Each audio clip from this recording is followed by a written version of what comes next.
Well, Madam Chair, thank you for holding this hearing. I think it's important that Congress, I think it's important and essential that Congress understand how the banking industry is evolving in response to technological innovation.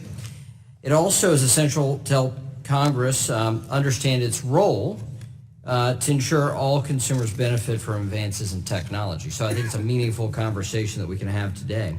Technological innovation over the past few decades has enabled faster, more accurate credit underwriting for a much broader population of borrowers.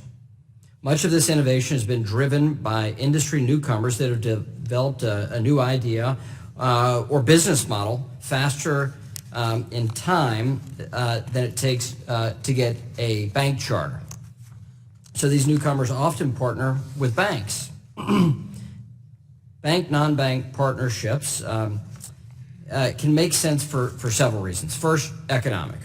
Because of their deposit-based funding, banks tend to have the cheapest possible cost of capital among all capital allocators. Second, capacity.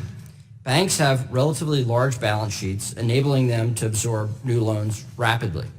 Third, expertise, and expertise still matters. Banks are expert lenders. In other words, they are proficient in such tasks as underwriting, compliance, and securitizing or selling loans into the secondary market. One other major reason fintech partners with banks is the special legal status banks have had for well over a century, actually a century and a half. Since the passage of the National Bank Act, Congress has given special privileges to banks, and that includes regulatory certainty about what interest rate banks are permitted to charge on a loan. When conducted properly, the benefits from this arrangement can be cost savings for fintechs and banks, better competition among banks, and better, faster, and cheaper banking products for all consumers. The best way to make sure that these partnerships live up to their promise is to provide a clear regulatory framework under which they can operate. To that end, I want to commend the recent efforts of the OCC and the FDIC for their proposed rulemaking that helps restore clarity to a segment of the market. Their proposed rules would clarify what we all thought we knew before 2015, that when a bank sells, assigns, or otherwise transfers a loan that was valid when it was made, that loan does not become invalid because of the transfer.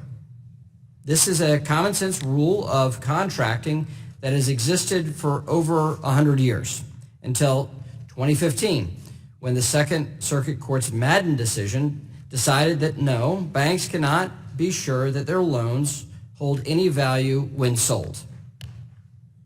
The Madden decision has been roundly criticized on its legal reasoning, but more importantly, economists have now measured the negative impact to consumers in the 3 states governed by this bad Madden decision. The uncertainty caused by the result has driven lenders away from those states.